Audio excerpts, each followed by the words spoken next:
gave him what he wanted. He wanted to be real, and now look, he's real. And I give it a poke, and I'm going to make him a pipe. A pipe? You're going to make him smoke? We're trying to prolong his life. What's happening?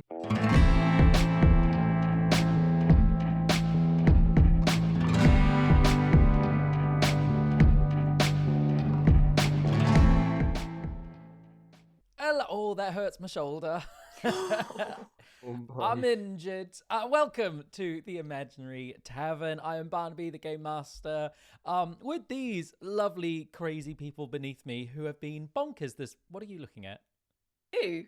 Wait, are you that way or this way? Oh, I'm that way. I thought That someone, way? like, dropped out from Like we're in the ceiling. Brady This Bunch, way. just looking at each other. Hello. Wait, am I in the middle? I'm on the No. end. Yeah. Mark, you're in the middle, right? No. No, Sarah. I'm no, on the it's end. me. Barnaby's It's above me. me, and then So if I'm looking... Sarah's to my that way. Oh, I feel like this is not the first time we've Wait, done you're that this, way. and it is just as bad as Always. last time. Oh, wait. Speaking we of all last sing a song time, like that time that Mark hated when we all did What the was song. this? Oh, the pig song. No, we should not repeat that. We can restart. no, I just don't understand it. What's going on? No, we It's definitely like that a can't lot of the time. restart. If we kept in that hideous failed joke I did in episode 8, you can watch that episode was if you the haven't watched it joke? already. Well, no, you can watch it. You can watch You're it to leaving remember what that is. But yes, then we're keeping in this nonsense. You're welcome, Barnaby. Proceed. Put chapters on so people can skip it. Yeah. Right in the That's comments. such a good Starts idea. at 5 minutes. Yeah, in. no. Yeah, actually starts. okay. So, last time, the cup flickers were descending into the upside down wizard's tower, which had broken off an ancient Netherese city that once flew above Icewind Dale. Descending through the upside down tower, they found Denzal, another copy of a wizard that they had seen multiple places all over 10 towns. When Denzal discovered that one of his twins had been murdered, he was insistent that you would give him a life spark that would activate machinery within this tower to turn him into a real boy. As Denzal is no more than a simulacrum, a copy of the wizard Denzal of the Arcane Brotherhood. This life spark was given, however, the machinery being incredibly old did not quite work to plan and turned Denzal into a void ooze, pulling in everything around him, slowly sucking in the tower into its body. While escaping the tower, while losing a boar to the ooze, Pignut had a moment where they saw Denzal standing on the falling Netherese city before it crashed into Icewind Dale, pleading with Pignut to let him become whole, become real. After pulling out of that vision, all that remained was the small ooze version of Denzal, which is now a little pet on Pignut's shoulder. A blackish, slightly reflected ooze with gravitational energy drawing it to its center. While escaping, they met the elk tribe and its leader, a big old bugbear. And Topiary was briefly thought to be Lay, another person. Yeah, I forgot that. We ended with you emerging back into Icewind Dale proper. A heavy blizzard had set in, and the elk tribe had been looking for a place to hold up camp. We cut quite sharply to a heavy wood laden with snow.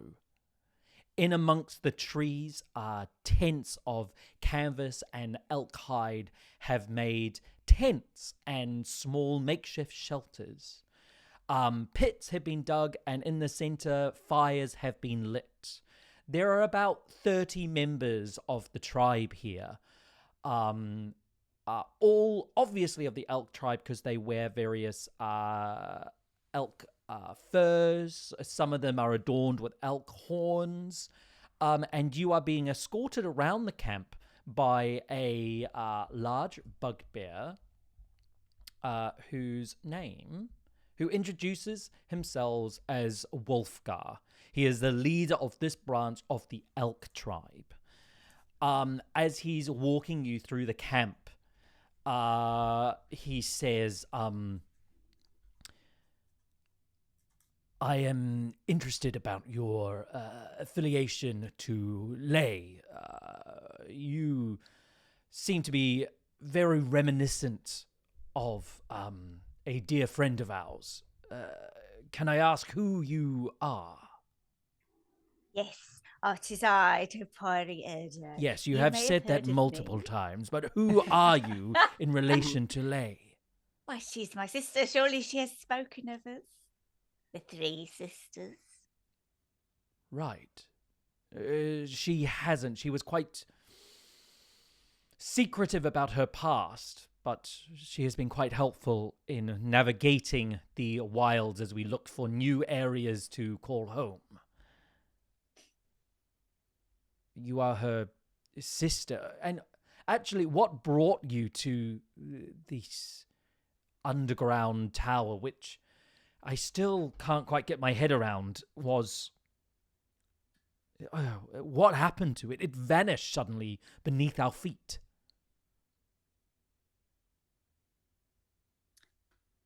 Well, it collapsed. It collapsed. It seemed as though we were all being pulled down into the depths of it. And that poor animal you had with you drowned in some sort of black ichor rising from its basements. That was just a magical animal. I have more. I shall take one out of the bag and flick it onto the floor to show him. What do you roll? It's my last one of this. Any excuse. Right. Oh, I just have to get it. Hold on, sorry. Ooh, a giant badger.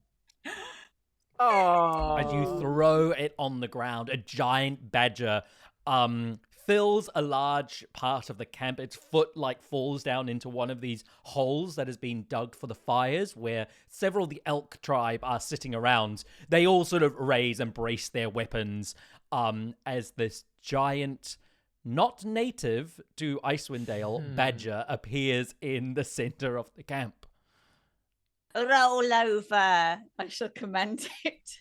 Rolls over like a little puppy, legs in the air. Scratches. That is a powerful artifact that you hold. Walks over and tentatively rubs the belly. Yes, I think my decision is correct. You need to speak to the shaman here. Yes, Pignut, name the badger. This is for you. I'm a little bit busy here, and you'll see Pignut's been putting little vegetable All hats right. on the ooze, a couple Giant of the badger, strawberries. I shall name you Pignut too. Pignut too. Go forth Why? and guard the perimeter. Use your keen sense of smell to check that no one sneaks upon this camp. Rolls back over, and as it does, it moves towards perimeter, but it can stay within the tree lines because this heavy storm has blown in, and it is a near whiteout if you're looking outside of the trees. But it walks around the perimeter, sniffing about. And as you do this, you see, maybe you've not seen this yet, but Pignut has this black, reflective, small ooze, which now has a little potato hat on its head. Pignut, that is absolutely adorable. Isn't it? Isn't it? What is it? What is it? It's Denzel. Oh, the remains. Is it going to be Well, okay? What are you going yeah. to feed it? Look, to be honest, I think we gave him what he wanted. He wanted to be real, and now look, he's real. And I give it a poke, and I'm going to make him a pipe. A pipe? You're going to make him smoke? We're trying to prolong his life. What's happening? Well, not a real pipe, just like a little prop that he can use. Like He a can little- hold it. Yeah. Okay, well, I feel all right about that. Yeah. Yes, we don't promote smoking. That's bad for you. Poor little lungs. And, you never can tell with you, Pignut, with all your drug dealing. I don't never know which side you lie on. Well, if it's fun drugs, then it's all right, right? I think that's usually where it lands, yeah. Yeah. They say you should try anything once. Wolfgar is just standing there. You're stood outside. He's led you to quite a large tent. And it's quite impressive how quickly all of this has gone up. It's got a few torches outside. Its fires are glowing a purple rather than a reddy orange. And he stood there shaking his head. And sort of under his breath, you hear, "Oh, I hope Menya can make sense of these strangers." As he goes, "Step within our shaman's tent. Speak to them. Things will make more sense while you're in there." Go. And opens the tent door for you. Thank you, Wolfgar. You are welcome.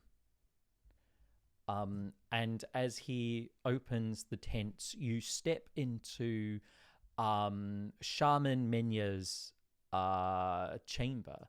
A woven rug is on the snow to make a more comfortable floor. There is a low sitting table which Menya is sat at. Around him, hanging on twine and string, is bones and antler horns and little orbs. The room is lit by a purplish glow by several little torches dotted around the room.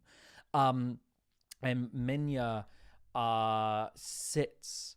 They are covered in cloaks made out of the hides and the furs of elk. Big old elk horns with lots of beads and feathers hanging off it. A cloaked face, but you can see under it in the dim light a masculine face, a white moustache, a couple of piercings across their face as well, head down, and says, "You must be Topiary. Lay has spoken of her sister once before. You are the youngest of the three, no?" Yes. Where is she? How's she doing? "Please come in, take a seat. We will discuss much." And you enter and you sit down. Is there less blood in here than in the other shaman's house that we were at? There is less blood in this one, but there's a lot Okay. more animal carcasses. Yeah, all right. As sits down, offers you hot herbed tea, and bits of jerky as you sit down cross-legged around.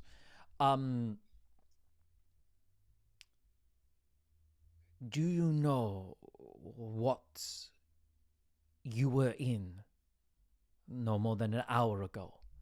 The upside-down tower lodged into the snow and ice.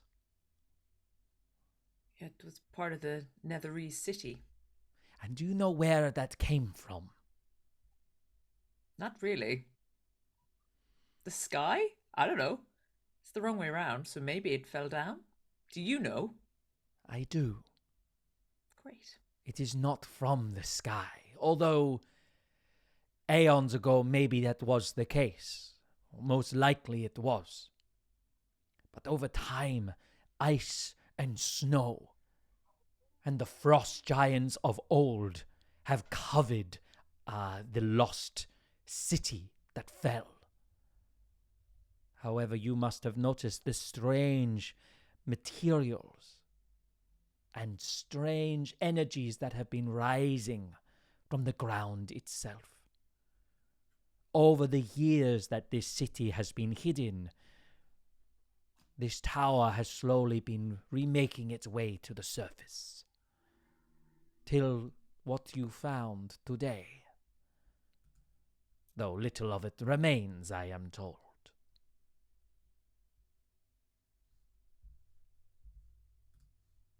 You were in this place. Tell me, what within did you find? Bunch of rooms with some books in it. And then the place that we were in, I don't even know what it was called, but it was some kind of, it had runes on the side of it. And that's where the stuff ended up coming from in that room.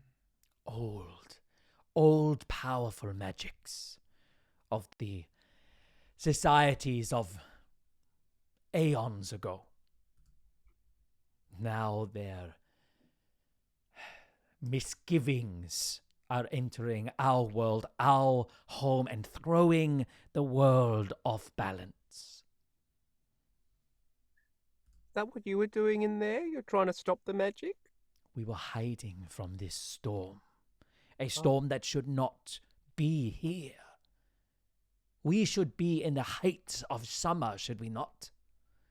But here we are in the depths of winter. So you obviously know a lot about it, but you only went in there to hide from the storm. That surprises me a little bit. Have you not been doing any exploration yourself? We are of the elk tribe. We stay away from you tame folk, and we travel the lands outside of 10 towns. We do not want to engage with that of your society that turns its back against the natural world. And even more so than the arcane energies that rise from beneath. We wish to live with the world as it is, not implant our foot too heavily upon it. But that is becoming increasingly difficult to do, as the strange magics and energies are rising.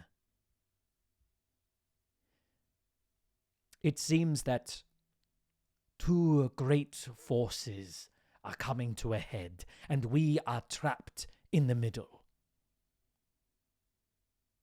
The Netherese magics of old are rising up,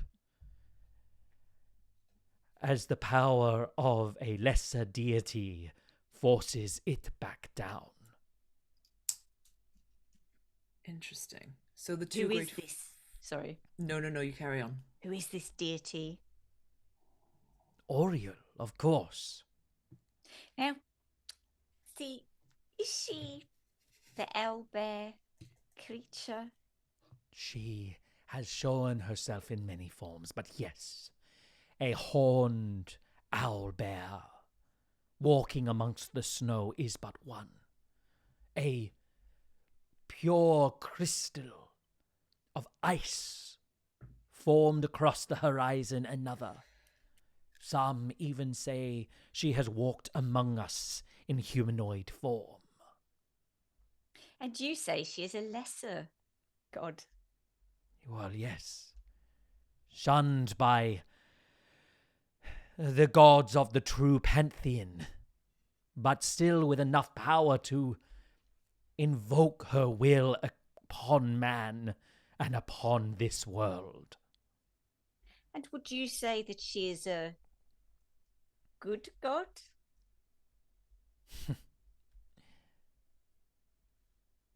Gods are only good or ill by the followers that they have. Gods are fickle and follow their own interests. All we can do is try and keep their petty whims at bay so we may live on this world as we are meant to. To keep everything in balance.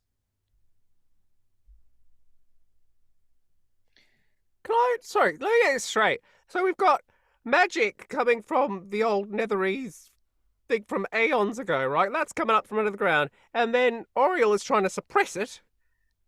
And there's like a little battle going on there. And the way she's suppressing it is creating this winter? Am I getting that right? I believe so. What would happen if she stopped? Would the magic explode the world, or would it just like make it like sparkly and pretty? More of whatever lies deep beneath the ice will rise to the surface. It'll be then up to those within 10 towns and surrounding to decide what to do with this ancient magics that have arisen. So it's who's going to have the power and what are they going to do with it when it comes up. Ooh. I wonder why Oriel is trying to keep it down as opposed to using it herself. Yeah. Baskia, do you know from your time underground, what do you know of this strange magic? Nethery City? I'm not sure. Should I roll a history check? I've never heard of it in terms of your background. You've never heard of it. You have heard of it in this campaign so far. Yeah, of course. But beyond that, I mean, those who live in the Underdark, I think ancient paraphernalia, not a word, paraphernalia, there we go, yeah, and ruins have been discovered. So it is completely logical that, and it's not surprising that there are ancient civilizations deep underground. And they, every now and again, they do get unearthed. But it's like a little temple or a small fraction of a place. But you've never heard of one sort of rising back up through the ice before. So, I mean, historically, my kind of elf, we got trapped underground because the lands shifted and we ended up being trapped for a long time, and then we ended up finding our way back out and we could come and go as we please. So it's not unusual necessarily that there would be ruins underground, but one pushing its way back up suggests to me that these things are obviously more than just buildings. And whether it's just the magic, have you ever heard of it? Have you ever heard of magic being like sentient like that? Or do we think that there is something else afoot that's controlling the magic from below? You see Menya rolls open a cloth, rolls it open, and across it are several shards of Shardolin. Have you encountered these materials on your travels? We have. They seem to be very sought after by not very good people on the surface of it anyway. This is materials of old. A hardened crystal that holds magical energy that can be manipulated by strong arcane forces, but also can be bent and manipulated into shapes. Those with arcane prowess or the ability to smith and invent may do wonderful or terrible things with this material.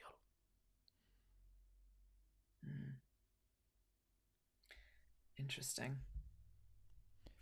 Shaman Menya, what is your opinion of Oriel? I know you've described her as a lesser god, and I understand that, but she's suppressing this. Do you have any thoughts, feelings on her motivations? She is A god that has chosen to stay within our plane and to affect it directly to her will. We have seen what she is doing to us. I do not believe a creature, be it god or otherwise, of good intent would do such things to the people of this place. I look at Granny. The shaman looks at you as well. Lay was looking for a way to circumvent this battle between the arcane of old and the lesser gods of now. Is that what you are doing as well? I thought we were looking for a new home, but we seem to have all become waylaid. Perhaps the home is the friend that you make along the way. Oh, Granny, that's so I'm very lovely. confused at the moment, for I thought that Oriel had given me my powers. Why would she do this? Am I meant to be holding down buildings? Well, if Oriel has given you powers, what is it that you intend to do with them? I've always liked helping people. Oh, and my terrible, terrible vengeance. Did I ever mention our terrible vengeance? Minya raises a hand, and in it he's got a pile of snow, which he throws across the Chardolin in front. The snow sparks as it hits, and purple flashes of light fill the room. The torches grow brightly before dimming and eventually extinguishing. You feel a great cold whip around you as snow, reflecting a purple light, moves around you and forms shapes before you. Within it, you see a woman, tall, with a godlike figure and stride to her. You see your sister lay before you, made in snowy, tinged with purple colouring form. They walk amongst the lands searching before they are captured, before they are waylaid and put into a tiny box surrounded by dwarven creatures. Your sister has been waylaid on her ventures to find such answers to the fate of 10 towns. Caught within another plot, something that the dwarves of the underground are trying to enact.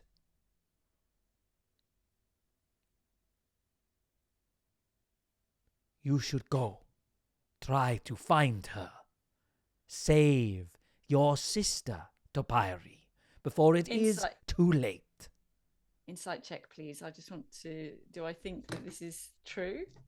Is this true? Is he lying? Roll me an insight check on Minya.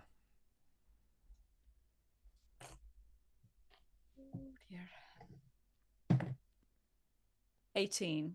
As you look through the snow to Minya on the other side of you, and all of a sudden this whole space is like the tent had fallen away and you're in the middle of the icy tundra, and the tent is 3 times the size. You look through the image of your sister caged and trapped, and Duergar surrounding them. And you see Minya arms outstretched, and between the arms is shards of Chardolin floating between their hands. Their eyes are filled with a purple glow, It seems that they are interpreting what they are seeing in the snow rather than telling you facts. Does that make sense?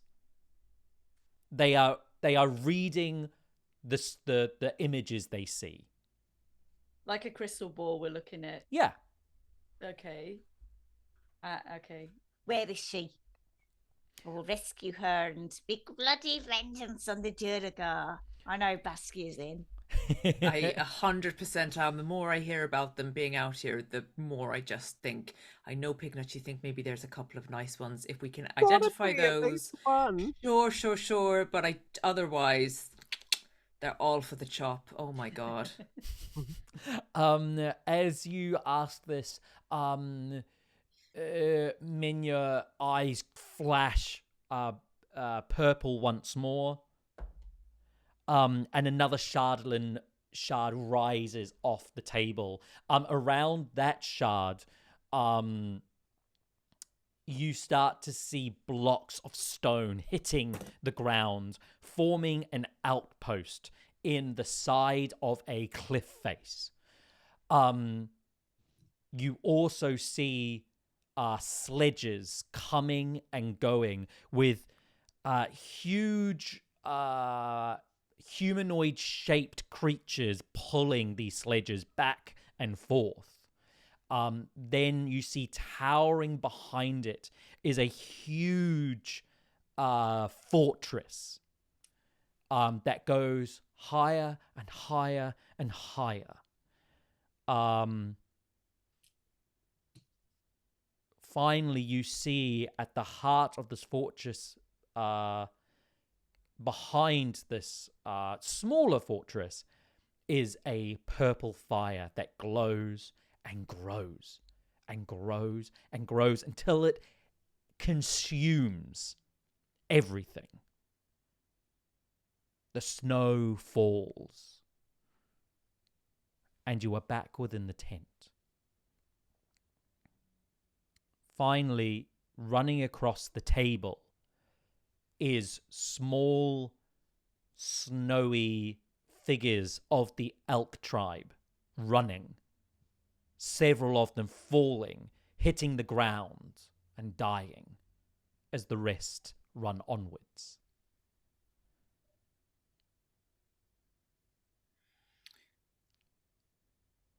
Is that a vision of the future or the past? I do not know. I call upon what magics I can find within these Shardland pieces, and what magics that I have within me to see what has happened, what is happening, and what will come to be. There is an outpost not far from here. We were trying to rescue some of our own, while also trying to rescue your sister Lay.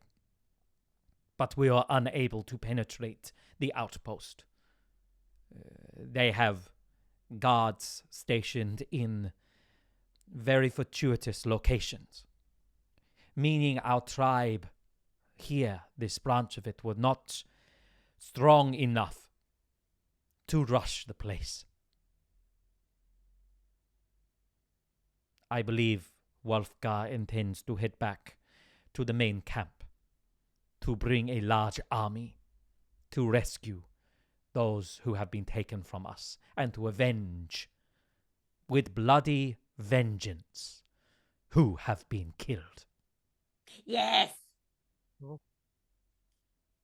Have you showed him that vision of some of the tribe dying? Just maybe if he could work out who those little ones were, then maybe they don't come.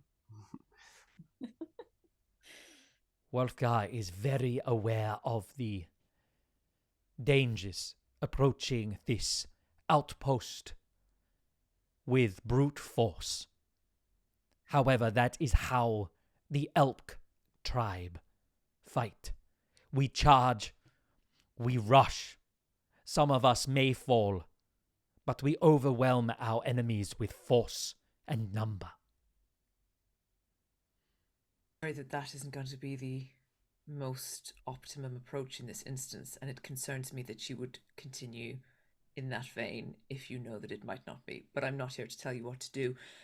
I am interested in learning as much as possible about the outpost from your attempts to get in there. Maybe we need to speak to Wolfgar about that.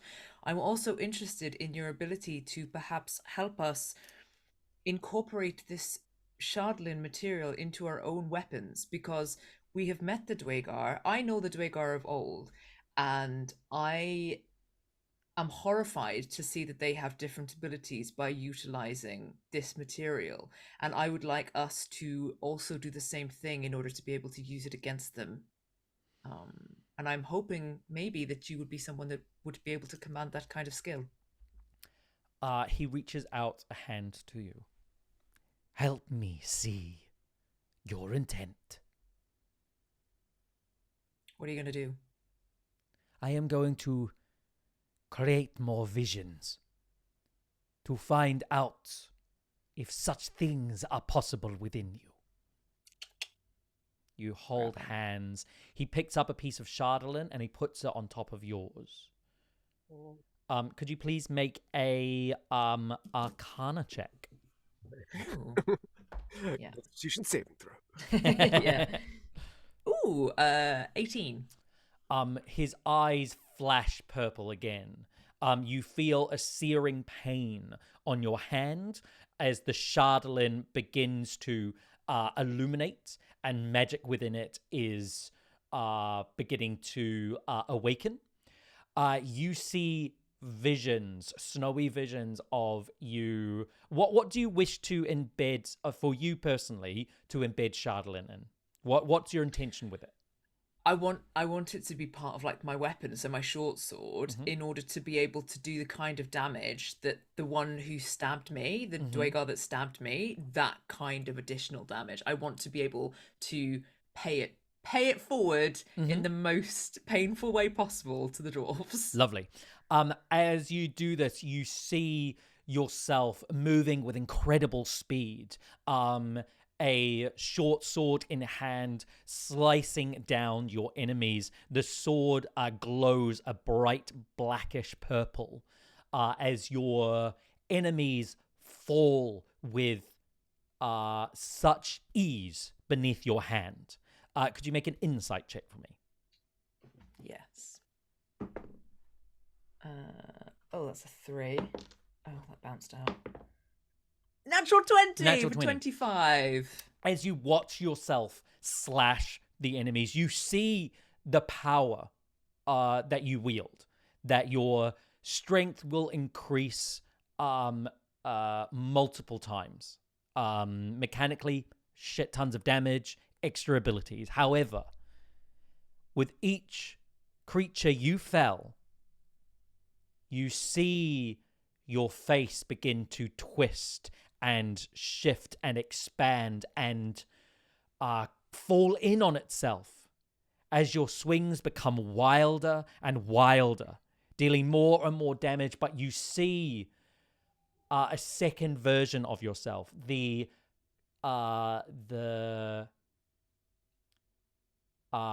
monk meditative energy, like your second soul is pulled from it, calmer, as you watch your body from a distance move without your control, as you watch yourself fall into madness.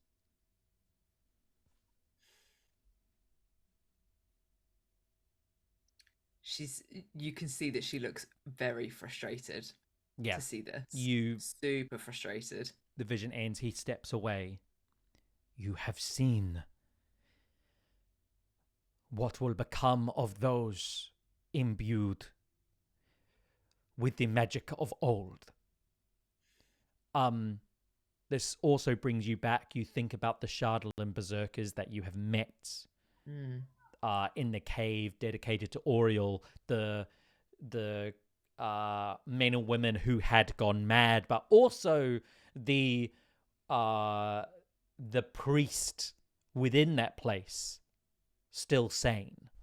Menya, how can you wield this shardlin without it driving you insane? That is beyond my sight. No, I mean you. How How can are I you- wield it? Yes, how are you? You were close proximity to it. Why aren't you crazy? I use these shards sparingly. And he says that he starts rolling them up in this thick cloth. When the time is needed to help my brothers and sisters, my tribe, and those who I believe will aid and help all of Icewind Dale.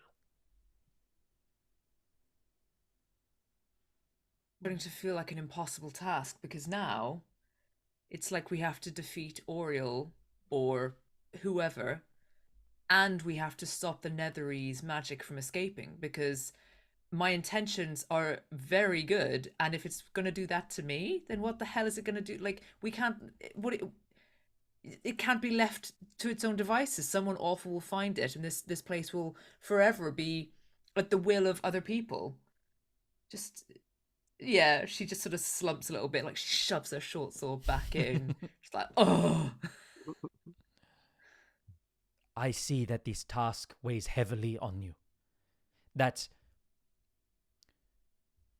we find ourselves in a near impossible situation, trapped between two immense forces and suffering under the weight of both. But will you lie there and be crushed? Will you lie there and be eradicated? Or will you try to stand and push these forces apart from each other? Will you stand and force these powers apart?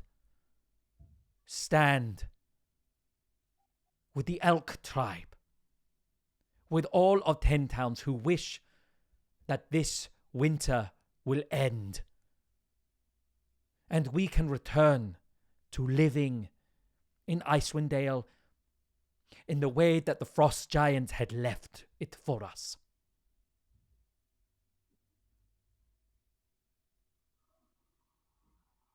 I think that's what we all want. It just seems impossible to get there. I think Perhaps she's going to leave the tent. I think she's going to leave. Yeah. She's going to leave the tent. She's just, it's just too much. Like, that vision, I think, has just, yeah, she's going to leave. Mhm. Yeah. You walk out of the tent. The shaman sort of stands up to try and grab you, to stop you, but then stops himself. Sits back down, finishes rolling up the chandelier and tying it up. The two of you.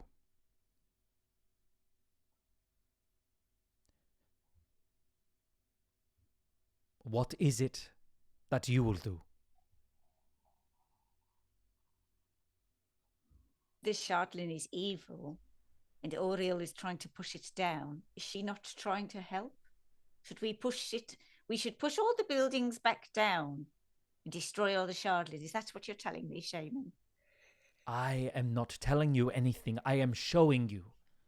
You are showing What- me the way to push, destroy that which Oriel is trying to. She's trying to help, right? She's good. She's good. Good. Tell me she's good. God. Granny, open your eyes! I don't know what's going on, Pignut, and I hate that. I know, but nobody does, it seems. But we're getting like little slivers of information, but she's not good entirely. We Well, know who that is? now. Who is? Well, exactly. We're all shades of grey, are we not? It seems that the visions that the Shardlin has given us has thrown you into much distress. Perhaps you need to look away from the larger pictures of this world and turn your attention to the things that you can do here and now. make those small changes. Small changes that will ripple out and affect so much more. That is what your sister was trying to do. That is why she was pursuing the Duergar and their moves and their fascinations with this creature, with this substance from beneath the ice, this Chardalin. Follow in her footsteps. Find her at the outpost. I will rescue her and I'll ask her what to do. She is the oldest sister. She's very old and very wise. She'll be able to tell me what to do. And I'm sure on our journey we will discover more information that proves that Oriel's not good. Well, we can't say either way at this point. He's tried to kill us multiple times, Granny! That's even her. The shaman just said yes, the owlbear was her. I don't know. I'm going to try to shake her leg. Please, Granny! I'm going to walk out. Thank you, Shaman, for time dragging his pig nugget along on my leg. Granny! Baskia, as you step out before the other two, you can hear them still chatting and noises coming in from the other two. Wolfgar is trying to look very casual, big bugbear wearing sort of an elk hide. He's got like the head of an elk like sort of sat on top of his head. He's trying to look really casual, like leaning up against a tree and sort of watches you as you walk out. As you kind of walk away to do whatever you're going to do, he sort of runs up behind you and he said, "Did the shaman help? Did the shaman illuminate anything?" I'm not sure yet. Wolfgar, do you want to spar with me? I'm feeling very irritated and I don't want you to pull any punches. I don't want you to kill me either, but I want us to just go at it. I'm so fucking annoyed. Yes, but yes. And I'm not going to pull any punches with you either. As long as you don't kill me. That's fine. And he like pulls you over to the side. There's a little clearing, still in like the blistering cold.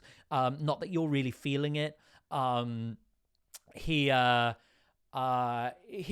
got like some quarterstaffs. He like throws you one. And yeah, you start sort of sparring. Roll me an attack.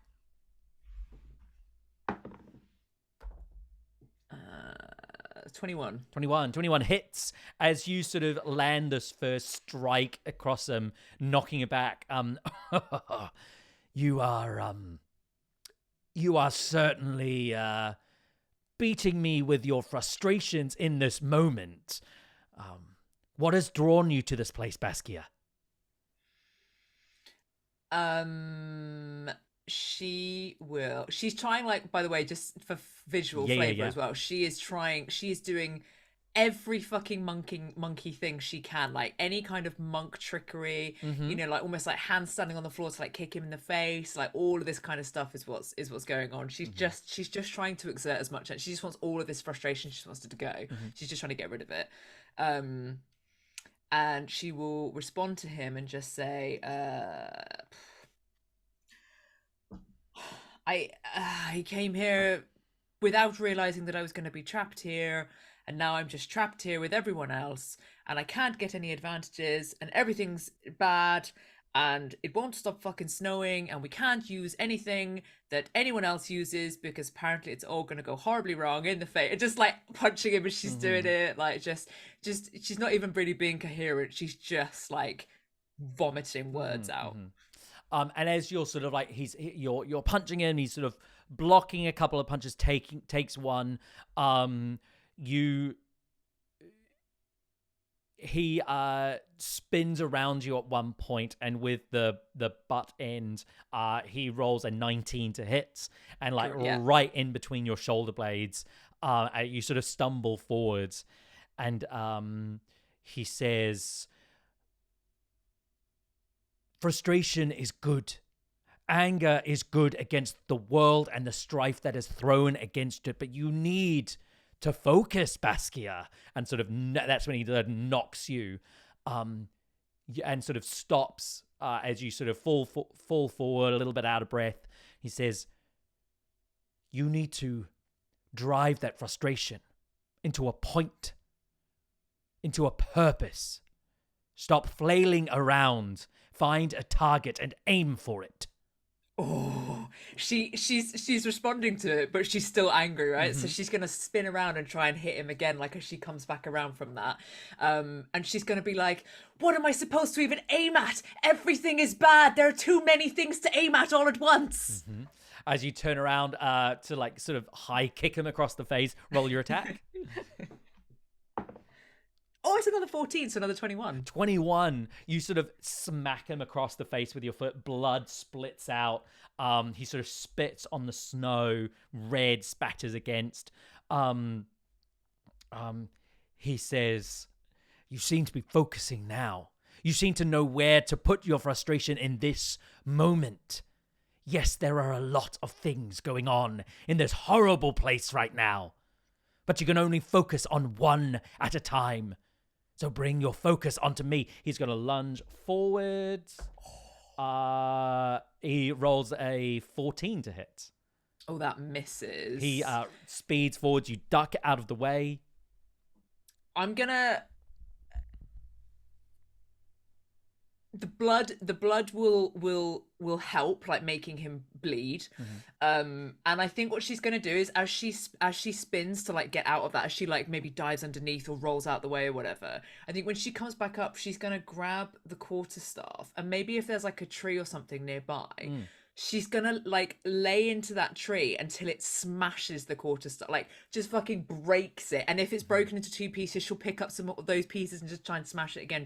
Just like, you know, that's like raw anger, like that final piece of just like, oh, fuck this place, fuck this shitty, oppressive, overwhelming place.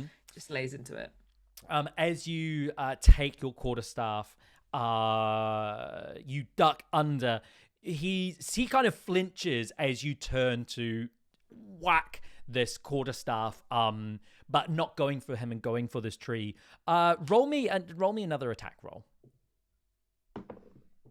That is going to be a 17. 17. It thwangs in your hand as you bring it up for another strike. You can see the quarterstaff is bending and is splintering across its center.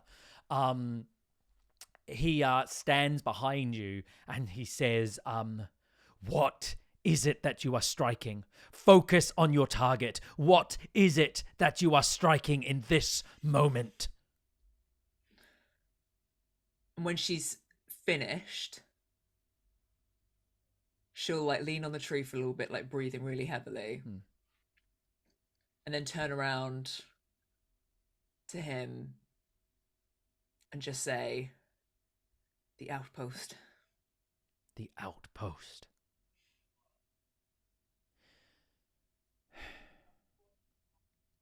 We need to hit that first.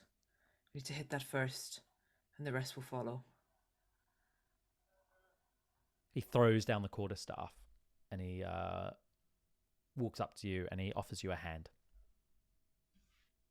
He clasps it and pulls you close and he says, you go to that outpost and you make sure those Duergar pay for what they have been doing. But know this, we have been there and many of my brothers and sisters have fallen. This is not a place that you can dive in head first. This is not a tree that you can beat with a stick over and over again. You must be subtle with your strike. You must go underneath, pull out its roots, and ensure that the whole tree falls before you have lain your final blow. Do you understand? That's an image that I can focus on. As you approach, they have towers within those towers, snipering Duergar. A fleet of our number cannot get in there, cannot rush that place with the numbers that we have. But a small unit such as yours, you could get in. You could take out those bastards one by one without any of them knowing. And you could rescue Lay. And the rest. Those who were taken from our tribe.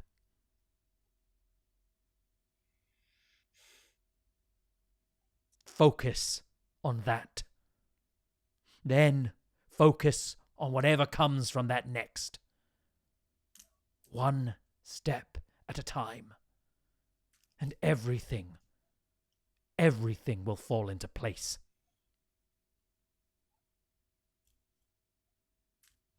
I don't think she can speak because I think she's just having all of the feelings. Mm-hmm. But she will nod. He should know. Like she nods to be like, I hear you. Mm-hmm. I hear you, and it's going in. Cool. And then I think she's gonna maybe like walk away. As you start to walk away, he reaches up and you hear like a crack as he takes one of the elk horns off his hit the skull that's on there, and there's sort of elk horns attached, snaps it off, and he passes it to you. I'll take it. What does this mean? You are part of our tribe. You are always welcome to fight by our sides, and you will not go amongst this shitty place that forces beyond my understanding have ruined my home. You will not fight that alone. Do you understand? I understand. And her eyes will just fill with tears at that sense, someone giving her again that sense of belonging and family.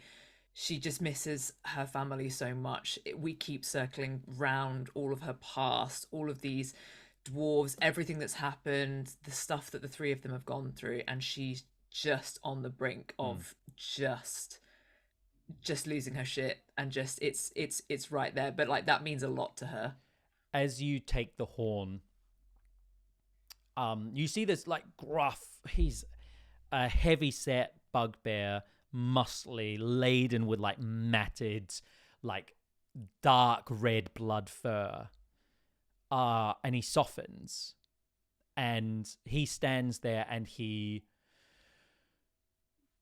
puts his arms out in an offering, but not expecting you to accept it if you don't want to, but he puts out his arms if you want it. She needs a big bugbear hug more than anything else. She will absolutely do that, and she'll just like ugly cry into his, however high up she is, she will just ugly cry. And actually, I don't even think she's hugging him. She just wants a space, to break down. Yeah, and he's giving her that, so she's gonna take it. And as we move from that Pignut and Topiary, you step out of Minya's shaman hut. What are you two doing? Baskia is nowhere to be seen. You probably hear at this stage. You probably hear like some like cracking of wood, which would be Baskia smashing a tree. But that is outside of your vision at the moment. What are you two doing? I'm dragging Pignut along. Granny, why won't you listen? Baskia, why don't you make her Baskia? And then telepathically, Baskia. Oh, she's not responding. Can I go looking for her? Yeah, you two go, and as you walk through the the camp, there are several of the elk tribe at a very healthy distance from who you first see, Wolfgar, and then he is holding Baskia, and you see this from a distance. I put a hand on Granny's ankle. She's at it again. Oh, there is no stopping her. Nobody's safe. She'll go for anything. I don't know. Is it weird that we watch, or should we give them some privacy? No, let's watch. Okay, let's hide and watch. No, that Pignut, that would make it weird. Oh, is it? Oh, okay. So we want her to know that we're watching. I kind of think if you hide and watch, it's weird. Okay, I'm just gonna hide a little bit behind. I Granny. will sit down on my backpack Mhm. and pour us some booze. And Give a as little you cup to Pignut. as you sit down and pour booze, whenever Baskia is ready, returns to the fire pit that you're all sat around. If you do return, Baskia. Yeah, eventually, I think she would have gone off to have a cry, but now that she's been given the space to do that already, I think she feels so much better Yeah. and lighter.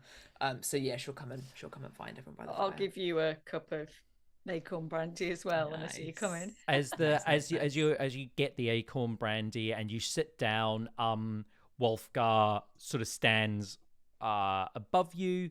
Oh no, he sits down and joins, and he says,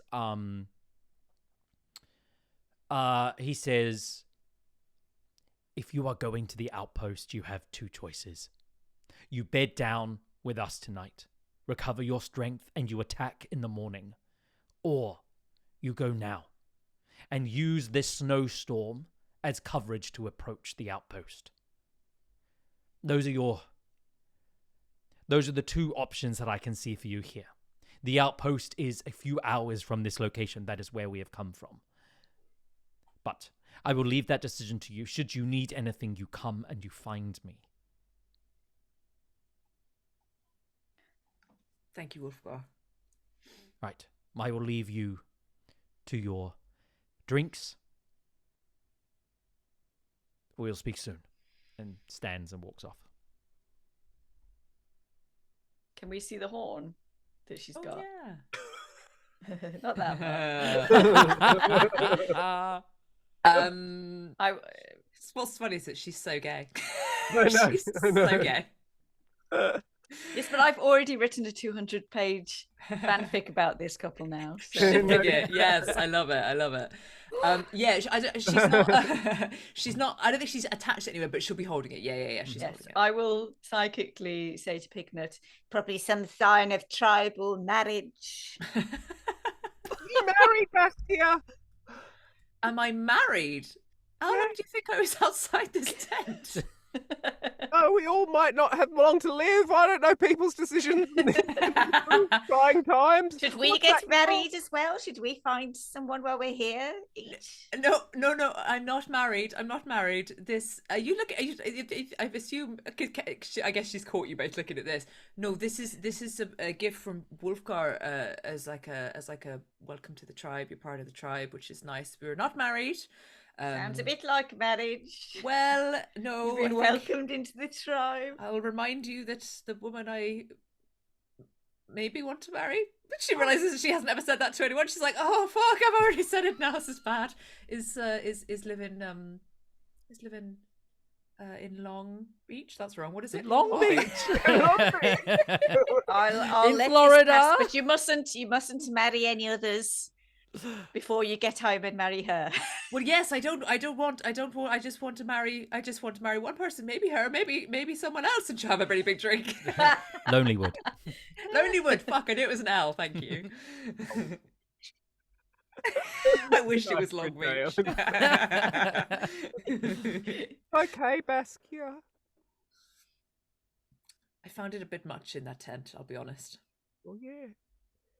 It's a bit overwhelming.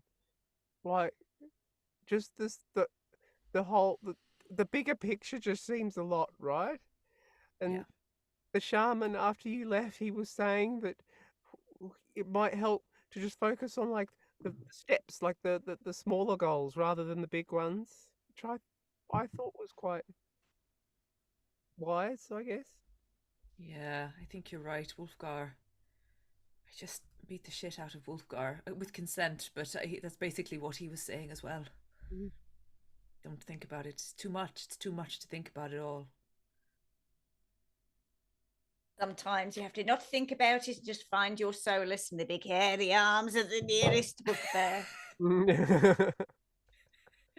How long were you two watching? It's We not weren't watching. weird We because weren't we didn't watching. hide. I wanted to hide. Is that weird, Baskia? I'm That sorry. would have made it weird, right? It wasn't weird. We were watching it all. You decide. I mean, Baskia, everyone was watching. The whole camp. Oh my god. I don't know the answer. I can I have some more? And she'll hold out her almost empty glass for a little bit of a top up. Oh, but wait, what are we doing? Because actually, I don't want to drink loads if we're going out Oh, tonight. I think we should we rest? Should we rest? I'm breezy either way, but that's mechanically because monks are great. But yeah, I don't mind. I'm happy to stay. I feel let's maybe we can be pretty stealthy in the daytime. It's Yeah. dark all the bloody time. Well, yeah, exactly. Yeah, it might be nice to regroup a little bit. Right. So as you find a place, you are given a tent just for the three of you to bed down for the evening. You can all take a long rest. Ew. And we'll take a little break there. You wake from a long rest. The noise of the blizzard has subsided, but the darkness is still ever present. You wake up to the night time. You can see that many of the elk tribe have already started to pack up a lot of the tents around you, ready to move on back to their main encampment. You see Wolfgar is there. He offers good luck on your infiltration, on your taking down of the Duergar outpost. I wish you well, warriors. They are there if there's anything you want or need from them as they pack up the rest of the encampment around you. It pretty much all just vanishes. Traces of that camp are gone. I would love to know how many towers there are. I don't know if we talked about that, but yeah, how many sniper towers, just so we know. He explains that they, as you approach, it's in the kind of crook of a cliff, and the outpost is built into the cliff face. However, there is one tower that is just off the cliff face, which they were being shot at, including, and also one other room with small windows they were shooting from. So it seems they were shooting from two places. Got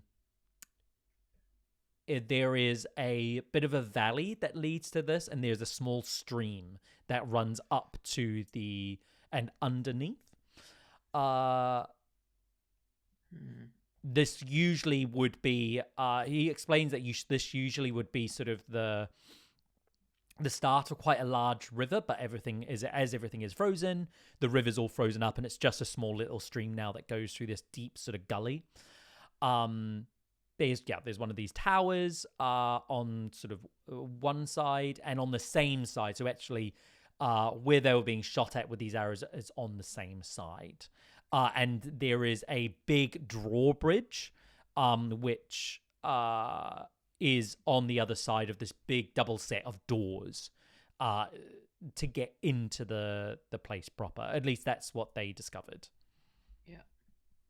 Before going to bed last night, I would have cast Good Lettuce again, given 3 to each, but I'll keep track of it just so that everyone knows you've all got 3 Good Lettuce leaves, and the spare one I'm going to give to Denzel and make a fashion like a little wizard's robe. As you fashion this little wizard, you see it stays on, but it slightly sinks into the ooze, like it's being drawn very slowly to its center. However he wants to wear it, there's no judgment.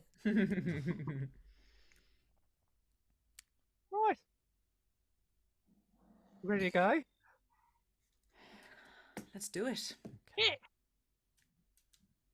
So, as you head out in the opposite direction from the elk tribe, you head for a few hours through the snow towards a cliff and a small, like, when I say small mountain, it's still a big mountain, but it's not as tall as the spine of the world, which is sort of far off in the distance.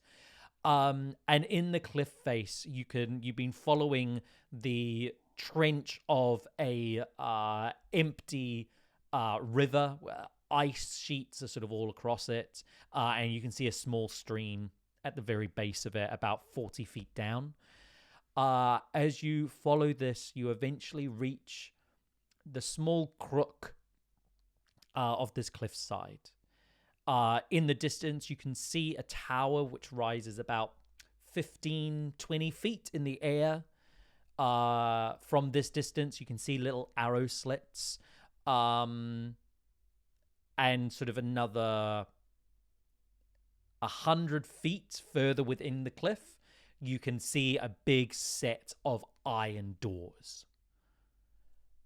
But you are sort of just on the cusp. You're maybe sort of watching this from like a scouting position. I will allow stealth rolls if you want to try and get further, perception rolls if you want to try and get more information, survival, whatever you want to do as you are looking at this. So your terrain it's in like a crook of a cliff. Do you know what I mean when I say that? Does that make sense? Yeah. The big double sets of doors are like at the point of that. There's like a gully that goes quite deep beneath that. It sort of staggers down like staircases, but eventually it goes to about 40 feet deep, where there is a stream slowly running. You can see the stream is coming from basically underneath the cliff. And then there is a big tower to one side as well. It's freestanding, so you can go around the whole thing 360. Yeah. What is your approach? What would you like to do?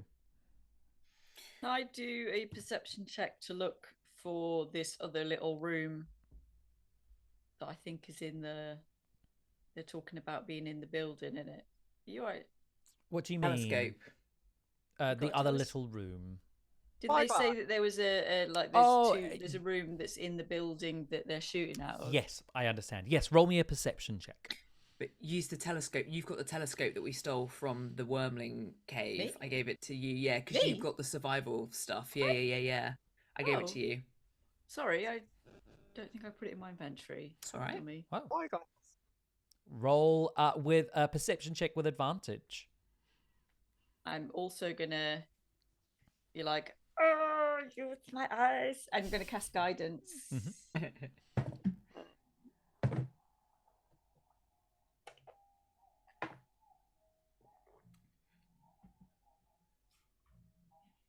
20, dirty 20. Dirty 20. You can see, you wouldn't know there was a stronghold here, bar the fact there's these big doors in front at the sort of the corner of this cliff. The tower, but also on the same side of the cliff face that the tower is next to, there is small sort of thin carved out windows that look out onto the valley beneath. So they're about halfway between the doors and the tower, and on the sort of, let's say, the right-hand side of the cliff face. I would like to do like to hop on Granny's shoulders, or then sort of investigate the ground, and then hop on Granny's shoulders and try and do like a survival check to try and find the most stealthiest way in, whether that's into the underneath or around the side. Yeah. Roll me a stealth check. A survival check, please. All right. Him on survival. 18, but actually, yeah, I'm gonna knowledge from a past life it. Mm-hmm. I'm gonna roll a d6 immediately. Mm. I'm gonna think, no, I know my ring's been here. Plus 4, so that's 22. 22. With the 22, how I'm gonna throw this to you. How do you know this place from a past life? What is the past life memory of this place that gives you a little bit more insight into what did this? Maybe it's not the place itself. Maybe Mhm. it's just the act of Mhm. of Infiltration. scavenging and infiltration. Yeah, I don't know. It's something with something that I did with my mum, maybe. Mhm. And with the whole with all the pirate crew, I guess. Okay, yeah. So sneaking into and you have this vision of a line of Harangon pirates pressed up against a sheer cliff, moving underneath windows. And you see now, with the help of Granny's perception check, you can see if you hug the right-hand cliff face, you could move beneath the tower, behind it, where there are no windows or no arrow slits, and then underneath the windows of this room that looks out onto the frozen river, and then scoop around, and that will take you to the big heavy doors. You also see, as you're looking around, you can see the river flows underneath, sort of just off to one side of the main doors.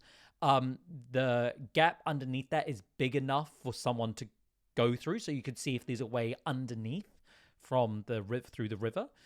You also notice with that survival looking for tracks and sort of people coming and going, you can see that there are heavy tracks of several sledges coming and going from this place, with big, heavy, large footsteps in front of these sledges, like they're being dragged by huge creatures.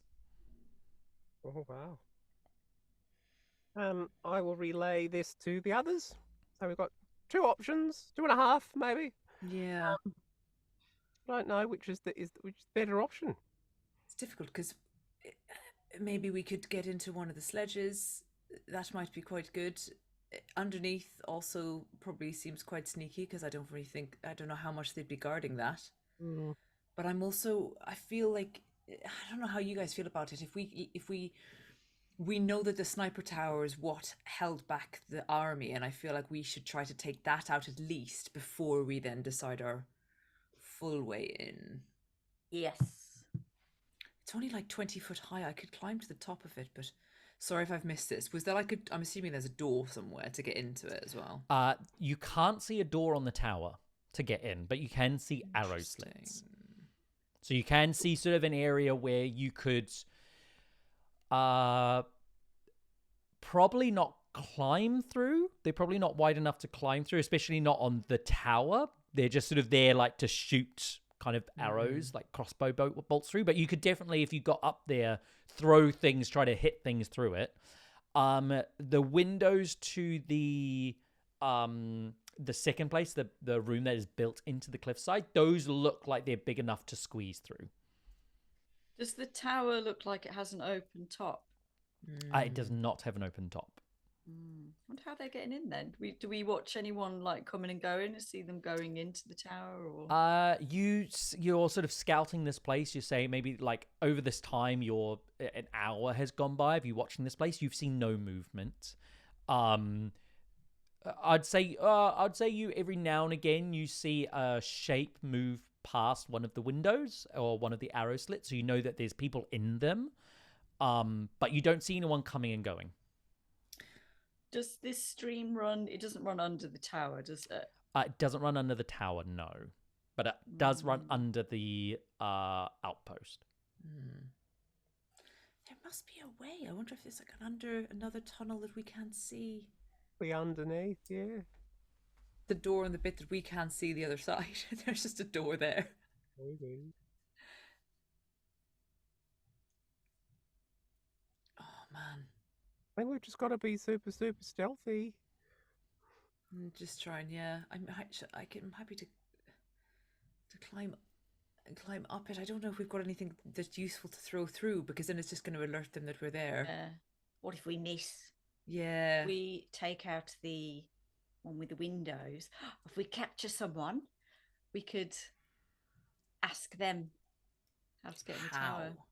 Maybe there's some kind of weird connection between them as well. Maybe like a portal or something. Maybe there's like some cool like, yeah, I don't know. So yeah, do you think maybe? So then, wait, should we start then with the little building? You mean the side? The second sniper. Yeah. Well, if we can't work out how to get in the tower, and I think if we climbed up and tried to shoot through the windows. And then we miss, they just run off and tell everyone. Like, how are we going to kill someone immediately shooting through a window? No, I agree. The only thing we could do is try and, because I can climb anyway, I could try and look through without them realizing to see if I can see inside. But I mean, yeah. Could do. Are they in completely the different directions? No. So the tower and the room with the small windows are on the same side of the cliff. Oh, there's definitely some kind of underground tunnel between them. I think we should go to the house, the little one, and I bet that would lead us into the tower. There must be an entrance. So just so there's no confusion, there's the tower, there's the cliff wall, and then on that cliff wall there are 2 windows carved out of the cliff wall. So there's no like separate third building. The outpost is within the cliff. Yeah. Like with like built in, they're like tunnels essentially, but there's like one tower that's been built like a outpost or like a watchtower on the outside. So to get to the other one, we'd have to like use the drawbridge. So is there like a bit of that? There's like a gap. So there's sorry, it's no, not at all. It's difficult. So you've got the two cliff faces meeting at like a point. At the point, you've got a big set of iron doors. You know, beyond those iron doors, there is a drawbridge. So there's a drawbridge within the mountain. So on the other side, you can't see them.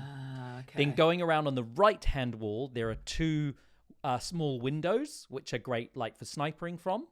Mm-hmm. And then further along towards you, there is a tower which has several windows across it to snipe from as well. That tower isn't connected, that you can see, to the cliff face.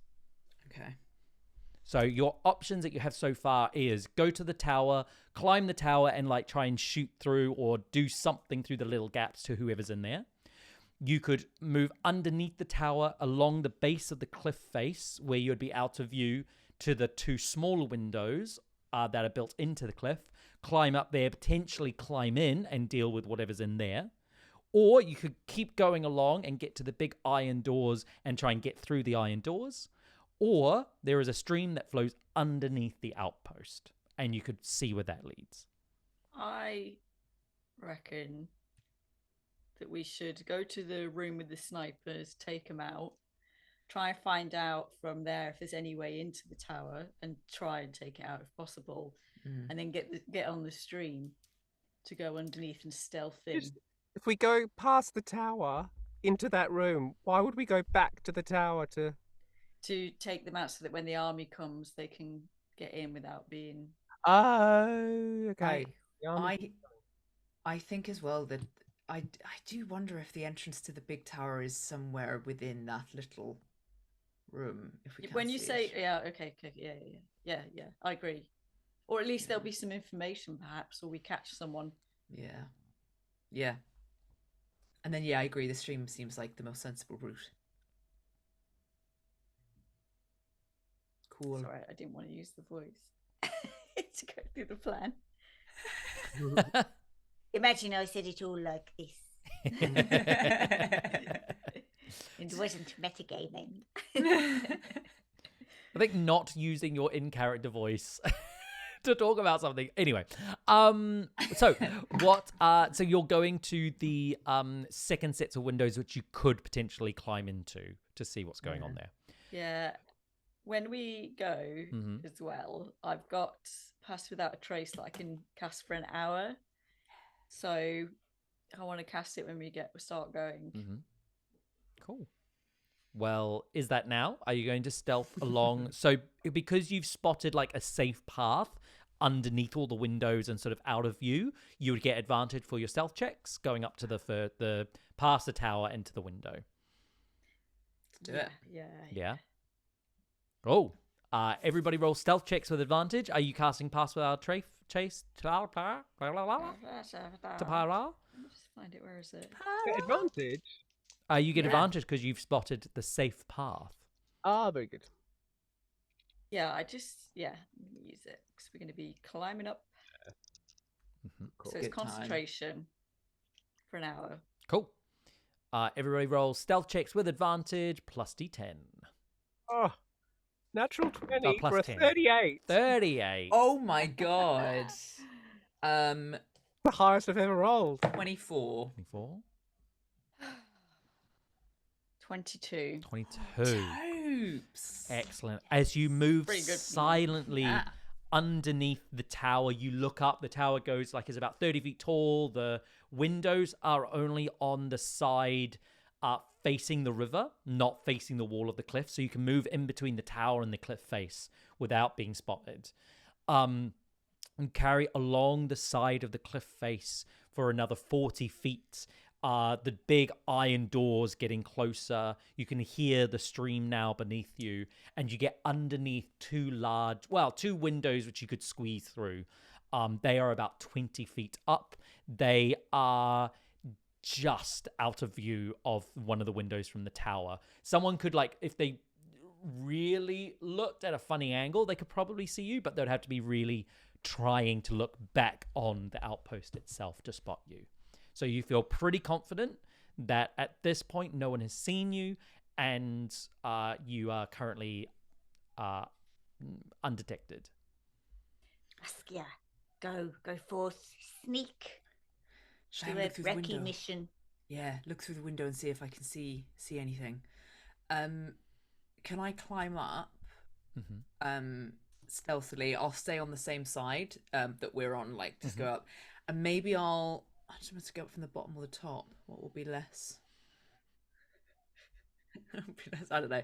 I'll just come from the side, and I think I'm going to go high. I think I'm going to go for that top corner. If it's a square window, come at it from up here, so that it feels like I've done it that side. Yeah. That it feels like no one's. It's less likely maybe that they'll be looking up that way. Can you do on a Hitman? Have you ever played Hitman when he crawls under a window and then he grabs them and pulls, or Assassin's Creed? Oh yeah, Grabs there's them and that whole pulls them mechanic, up. isn't there? Yeah. Well, let's get. So you have a climbing speed, don't you? I do have a climbing speed. Fantastic. Yes. So you can climb up to the window, 20 foot up, not much trouble at all. And you peer. Roll me a perception check as you peer through the window. Actually, let's get a stealth check first. Because you're peering through, trying not to be seen. So stealth check first. Okay. Then. Oh yes, thank you. Oh, let's just jump down.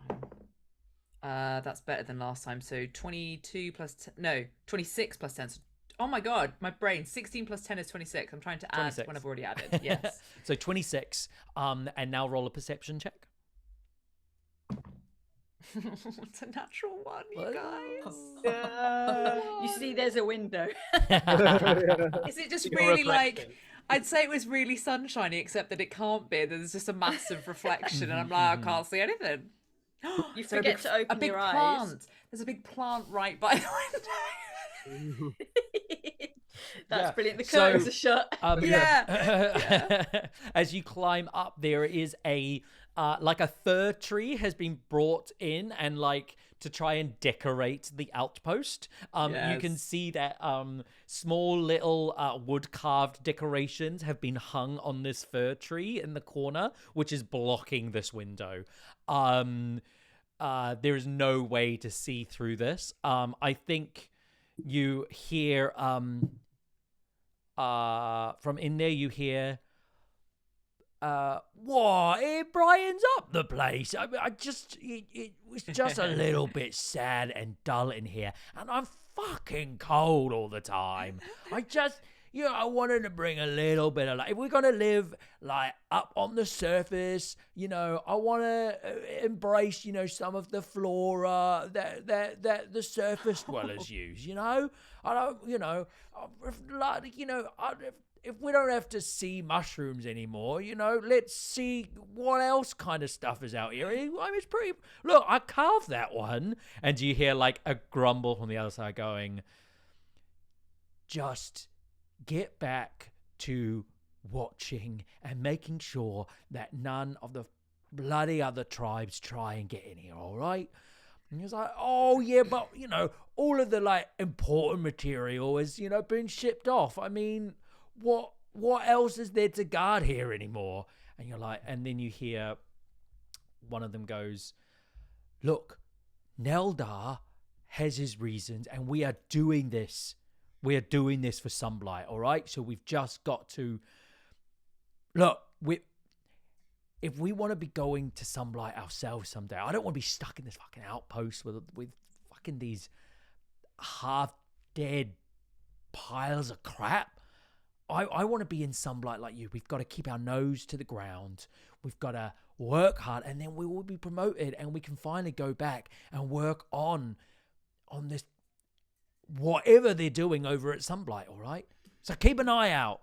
Oh, yeah, whatever. And you hear footsteps heading in one direction, and footsteps heading to the window, and like two elbows hitting the ledge. You hear, as you see the side profile of a Duergar with like a white mullet is just like wistfully looking out the window, is now focusing on the outside. This is your chance.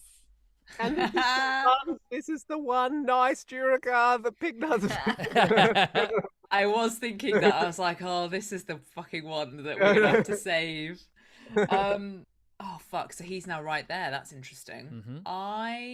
Please try and pull him out the window. Go on. I don't want to tell you what to do, but we're still being stealthy. Ideally, we need to be able to unlock the window. That's the thing. The windows are just holes in the. Oh, in the there's wall. no window. Yeah, there's no like glass or anything. They're just carved out holes. do they have beards? Phenomenal. This Duergar. You're not there. Stop it. I see your mind. So this Duergar is now focusing on the valley. So if anyone moves, you're going to be rolling stealth again. And you are currently the valley is currently being actively watched. So it's a lot harder to stealth at this moment. I'll telepathically tell them to not move because there is someone looking directly out the window. I think the pass without a trace is the only reason that the three of you haven't been seen at the moment with that natural one.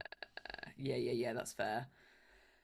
I need to do something about him. If it's just a hole in the window, I probably am just going to try and push him out the window. How long's the drop? Like 60 foot? No. It's 20 foot. You've come 20 feet up. So you've got two windows. You are at the window which has a third tree in front of it. The other window, which is like 15 foot across, is where you see the side profile of the Duergar. Yeah, I keep thinking that it's across the ravine, and it isn't. It's not. just you there. are on the wall. Yep. Okay, cool. I will. How am I going to do this? Push or pull. I want to do it with acrobatics, so I want to... This is a bit fancy. I'm hoping you're going to see if I can do this or not. I want to... because I'm above, I want to flip down, put my legs around his neck/head, basically, and then fling us both out the window and flip him down. So like do like a flip back so that I slam him onto the ground. Mm-hmm. Super cool.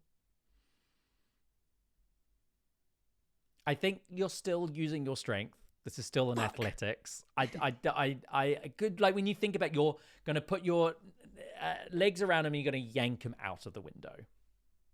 That is strength for me. So this is this is what I'm going to throw your way.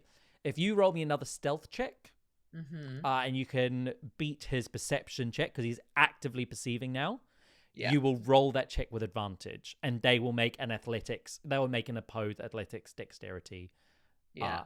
That's mechanically, that's how this is going to work. Yeah, that makes sense to me, cool. And I think is our best option. So roll me your stealth check. They're going to roll their perception, which is a +0. Okay. Oh. It's a natural 18. Okay. 32. 32. Stealth. You sneak over above. You have to like climb Icewind Dale above the other windows, so it's a tough climb. Even with the climbing speed, you get into a point where you can flip in, put your so you manage to get above, swing down, wrap your legs around his neck. He goes, and you start pulling forward. Roll me your athletics check with advantage. Oh my god, here we go. This is +0, so we need big numbers here. Okay. Big numbers. They only get one roll. Okay.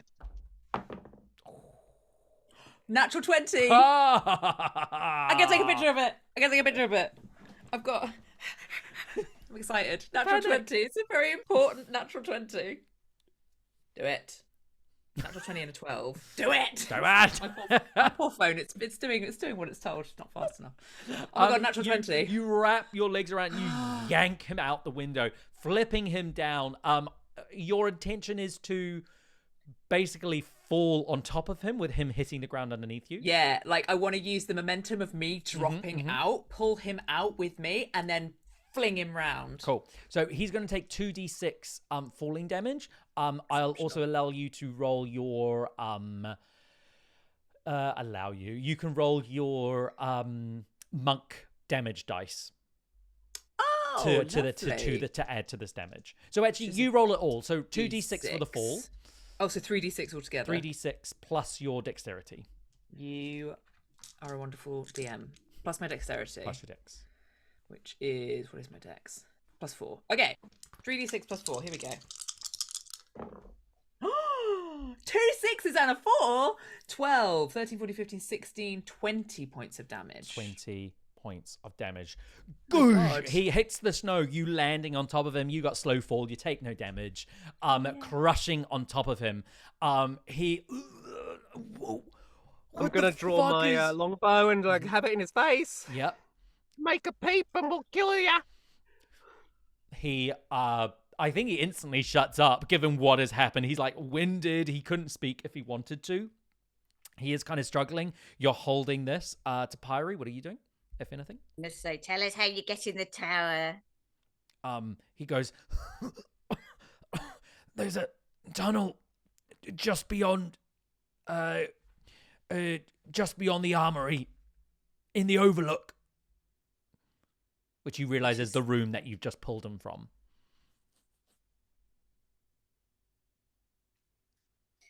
Right, now what, Pignut?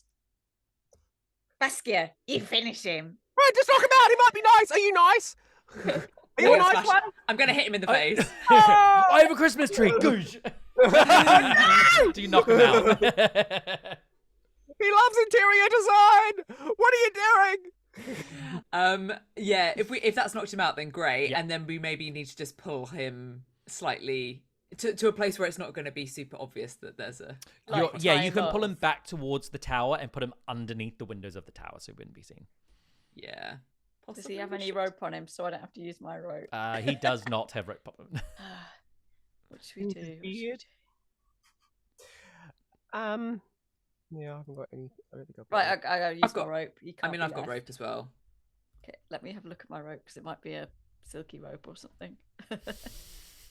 Oh, I do have rope as well. So We'll use mine, and then when we're in there, if we see another thing of hemp rope, I'll just switch out for that, so we've got the full thing. So we'll cut some of the rope to tie up his feet, tie up his hands, then tie his hands and his feet together. Gag him. Yeah. Oh, that's horrible. Okay. I can't bear it if something's like awful. But we Not should gagging because you, don't worry. We need him to shut up though, don't we? Yeah, we do. He's currently knocked out. You've bound and gagged him. He's underneath the tower. You know that in the outlook, which you pulled him out of, there is an armory somewhere off there, which leads to the tower. Like whilst we'll just pack him into some, not like pack him in like suffocate him, but like so that he's like, Fright freezes to death. Yeah, quite. They probably can't. Oh no, they probably can't feel cold. Roll okay, me great. a, We've roll done me well. a good Baskia. Could you roll me a d4? A d4. Oh, 4. That's probably bad. It's probably how many enemies we're going to see inside the house. Cool, perfect. Oh, wonder how many minutes lovely. he has before he freezes to death. So, what are you doing next?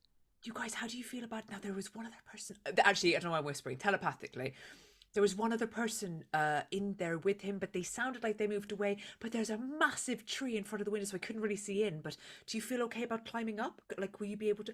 Or I could put a rope down. That's what we'll do. You go first. Stealth in. Do not Yeah. be seen. That's what I'll do. I'll stealth up, and I guess it's the time has come to just drop it into the room behind the tree. Maybe use it for some cover. Yep. then, Easily enough, you climb up, you duck into the room. This is a large, nearly empty room, half filled with snow, which has been like blustering in through the open windows. Frost covers all of the stone.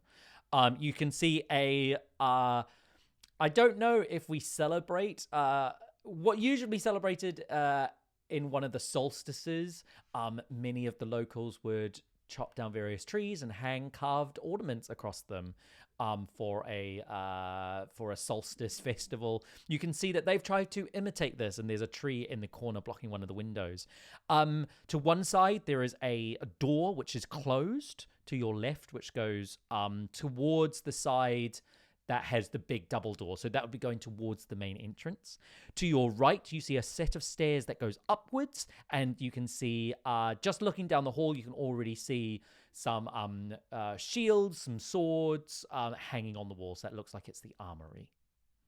And there's no one else. No one else you no can one else see. there. You fashion off your rope, you throw it out the window, and the other two can climb up if they wish. Up we go. Yep, you scale up, you're all in the overlook and see the same thing. And I'll take the rope back once they're up. So there's a way towards the outpost. There's stairs going up, and then there's the armory. So the stairs going up leads to the armory. Oh, okay. Yep. So there's And- only two ways Exactly, yeah. So, and then to the left, which goes towards basically to the room wherever the main door leads. That those big iron doors you saw, the main entrance. We should go to the armory. Yes, let us go stealthily. And I want to prepare some kind of attack. So I'll get stealth checks from you all, please.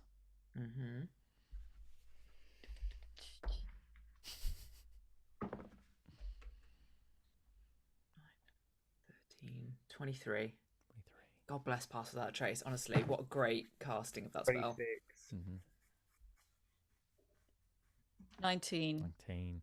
Lovely. You move stealthily up the stairs into the armory. You see piles of equipment are pushed up against the walls of this room. There's javelins, shields, war picks, javelins.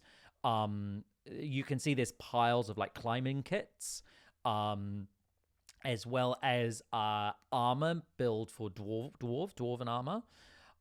You can see that there is a wooden hatch on the floor, which leads to a tunnel underneath. So there's no one in here. No one in there. You see there's no windows or anything. Are the weapons made with shardlin? No, they're just normal weapons. Go to the hatch and open it up. Should we check it for traps or who's on the other side? Yeah, can do a perception. Can I help? Yeah. Do I roll advantage then, or do you want to roll? You roll with advantage.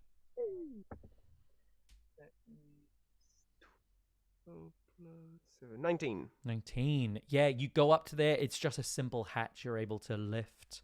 You drop down and you see the tunnel goes ahead. You start moving down to down the tunnel, and there's another hatch. And as you slowly open it, you can see the feet of a Duergar standing within the tower that overlooks the valley. Are they just the one? Can I get? Is just one in there. Ooh, I telepathically tell everyone that. I might not have the strength to lift it up by myself, so maybe somebody else should go ahead and surprise him. You absolutely have. It's just a wooden hatch. Okay. Oh, okay. I'm going to say, I'll say telepathically. I don't know. I just want you guys to sneak up and because I'm not very sneaky, but go stab him.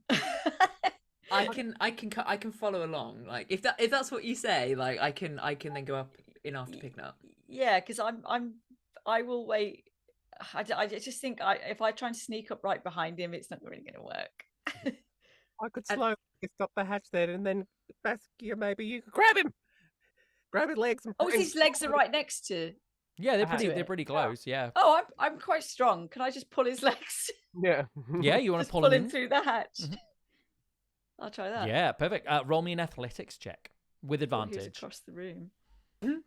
Ooh. as you reach out. The three of you there. Topiary's hand reaches out. I'm readying an attack for when he's through. I've got a dagger. 25. Disadvantage. You grab his ankle as you pull him down within the hatch with the three of you into like the soft, cold earth where you are. Pignut Baskia, what are you doing? Punch. Yeah, Nice punch. roll your attack. Potato dagger. Potato dagger.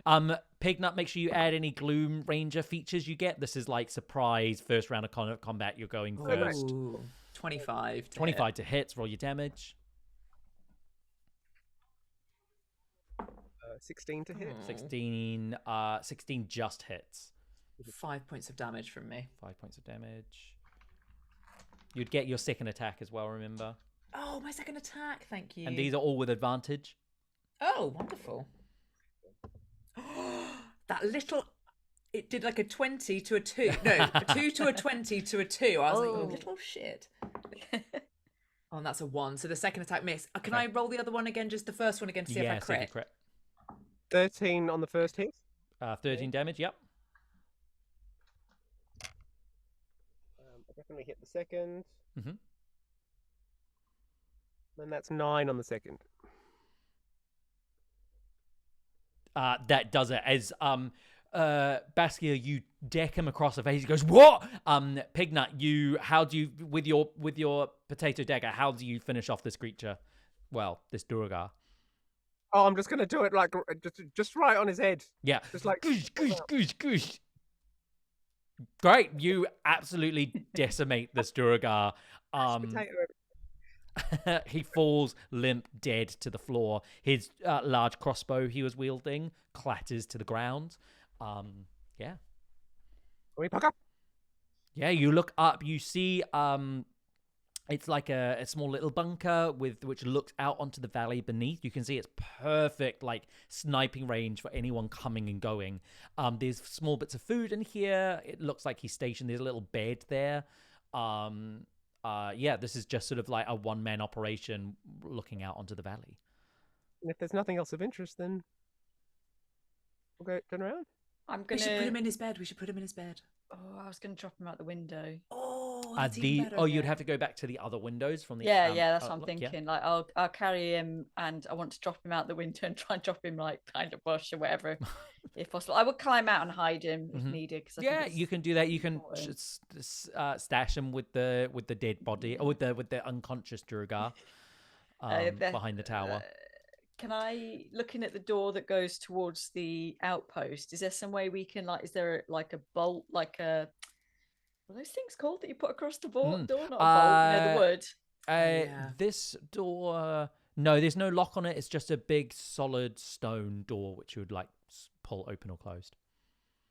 Would we be able to stack stuff? I want to stop people from coming through. If we're Mhm. going in a different way. I want to kind of see if there's anything stuck in front of me. Yeah, you'd have to get maybe some of the armory and some of the equipment. If you wanted to kind of pile that in front of it, it may not stop it from being open or closed, but it would definitely slow anyone down who was coming and going through that door. Yeah. I want to do that. Yeah.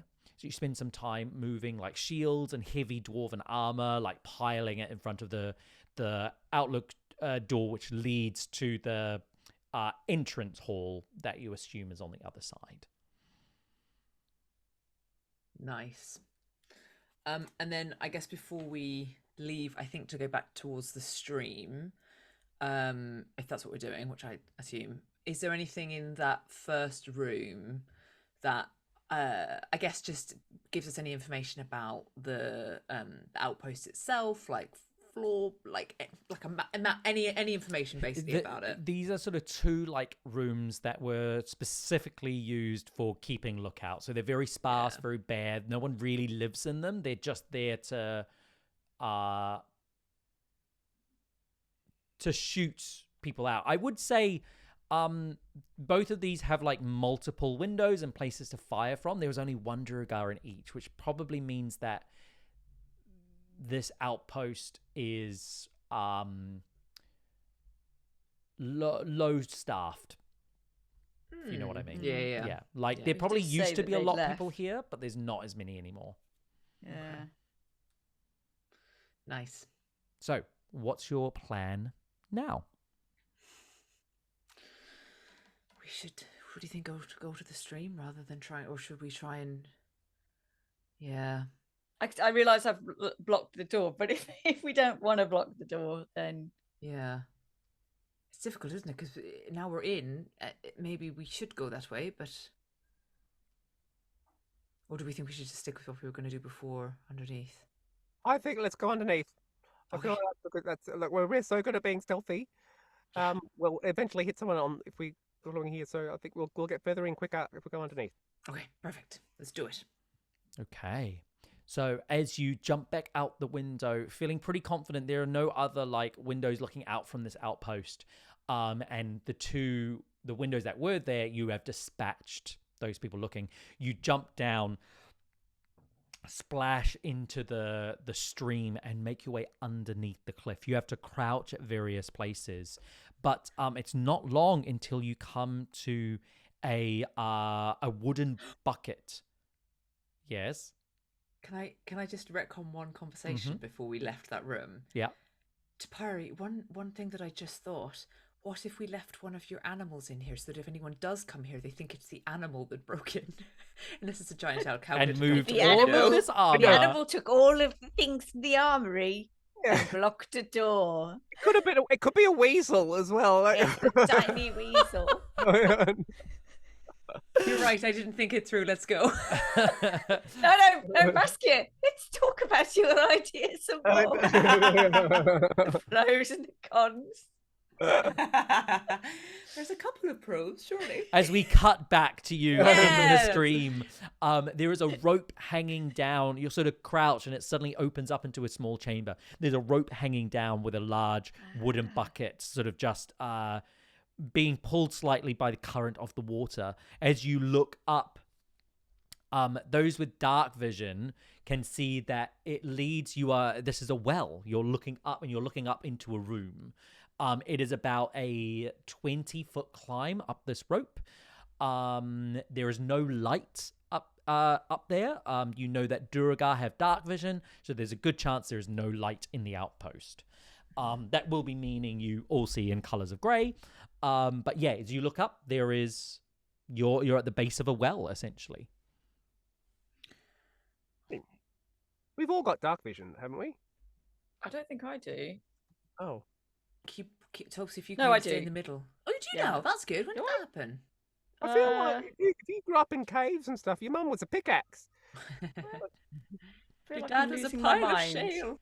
I feel like I'm losing my mind, but I don't. I don't think I've got it. I don't think you do. No. Let me have a You're look. I don't think you had it. Because Passive. when we had the fight with the Yeah, red eye you needed the things. torch. Yeah. But you can stay. Topsy, just stay between the two of us, and then we can help. What should we do? Should you stealth ahead? What shall we do? Yeah, maybe. If this is like a bucket situation, I mean, I can climb up the rope We could quite put Pignut in the bucket. He loves going in the comfortably. buckets. and then roll people up, maybe. I mean, Pignut can just fit in the bucket. It's not a big bucket. Sitting in the bucket already. Oh, because can you climb, Pignut, before I start? No. Again? Oh, okay. Then yeah, so it makes maybe sense for me to climb up, and then Throw rope. Oh well, there's already one there. there's a You can- rope. Yeah. Should do that, and then at least I can see. Yep. And then if it's like super simple, maybe you all try and climb up, and then Yeah. yeah. Cool. As you climb up the rope, roll me another stealth check, please. Pass without a trace. Pass without a trace. 12 plus 4 plus 10, 26. 26. Yeah. Moving up the rope very carefully, making sure that the rope doesn't shake or move, so it doesn't sort of give away your position. You're slowly climbing up that rope. Roll me a perception check. Mm-hmm. Oh, my dice today. Wonderful. 18 plus 5, so that is 23, please. 23. As you climb up, you can see that this hall, and when I say hall, I don't mean long hall, I mean like a mess hall or like a big hall or like a big area, is devoid of all decorations. Like it's bare stone, and most of the stone is like frosted with ice and bits of snow that have drifted in from a drawbridge, which is currently up, a big wooden drawbridge. Next, sort of that drawbridge would lay over a huge hole in the ground. And then on the other side of that drawbridge, there are 2 iron doors, which you can just see through the angle from where the well is. That's one side of the room. So that's the entrance side. As you veer around, you can see behind you there is a doorway that would lead back to the outlook. As you turn around a little bit more, you can see 3 cages. 1 cage is empty. 2 cages have bleating goats. Bah, bah, bah, bah. The 3rd cage has a huge creature, an ogre, rotting, wide shoulders, no neck, big sort of chipped, broken brown teeth, no hair, little tiny eyes, bits of its flesh is falling off. As you climb, you can smell the rot and decay in this room.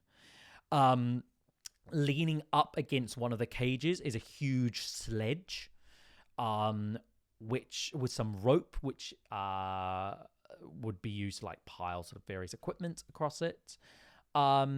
You can see that the hall carries on, it narrows beyond the cages to some other rooms, and there's another door on the opposite side from where the door that leads to the outlook. So if your orientation of the room is kind of in front of you is the drawbridge, the hull, the main doors.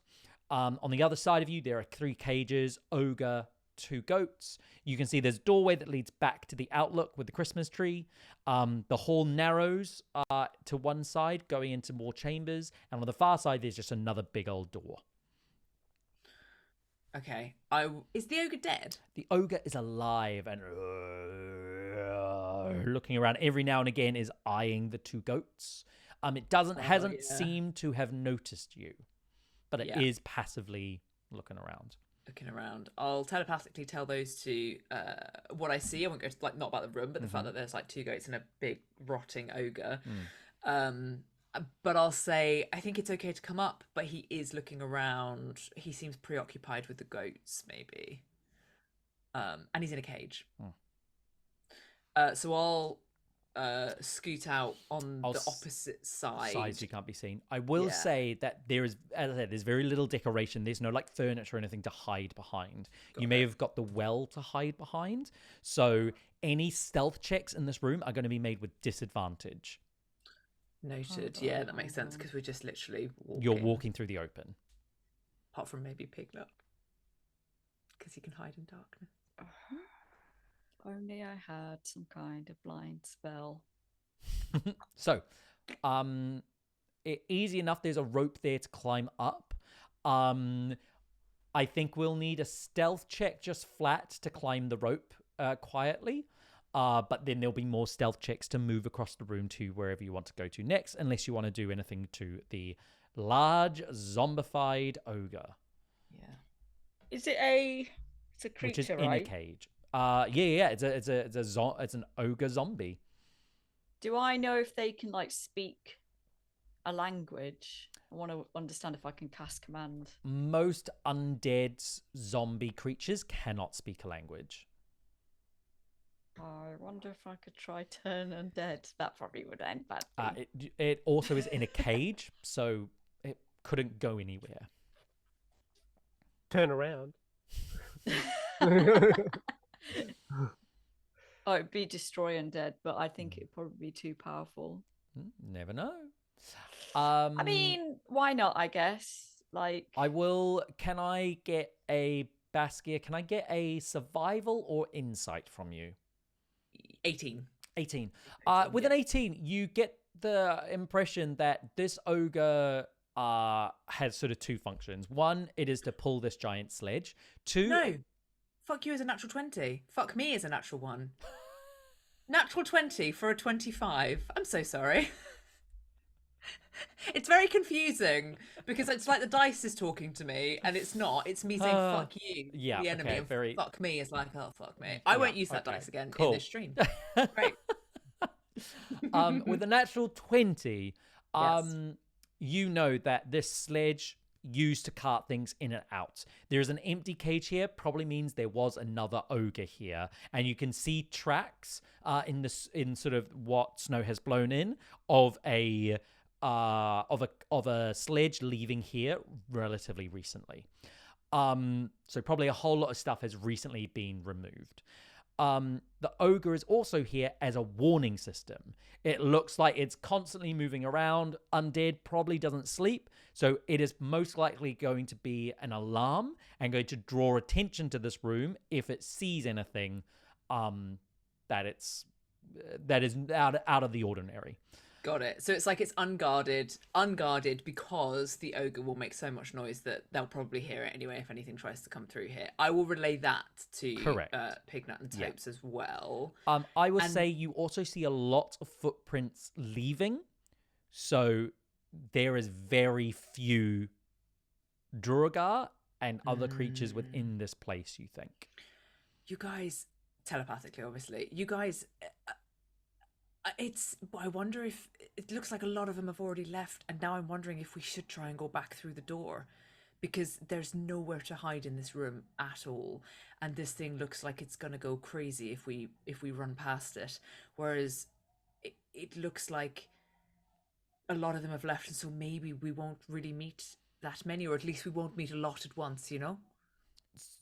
So I Wouldn't we will have to say, come through here. if you're gonna have to come. This is like the centralized chamber that every other room goes off. So you will have to always move through this chamber.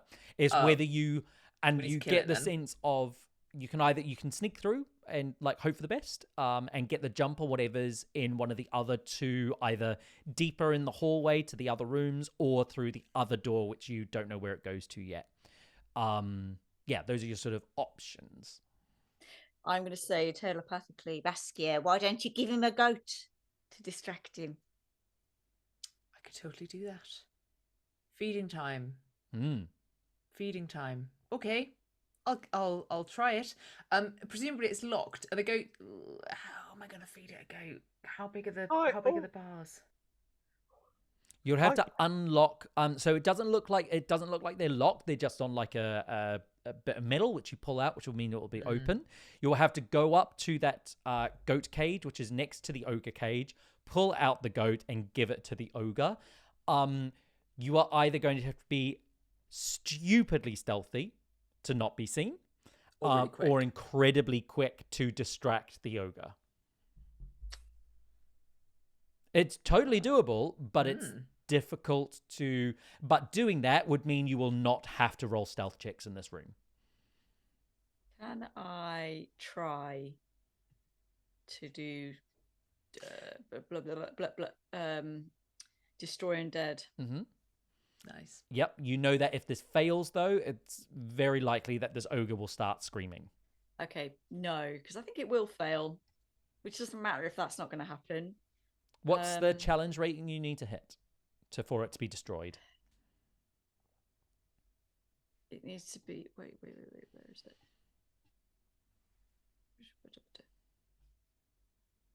CR1/2 or lower. Wait, that's a half. That's a half. So no, that would be much. You, like, a half, like, powerful.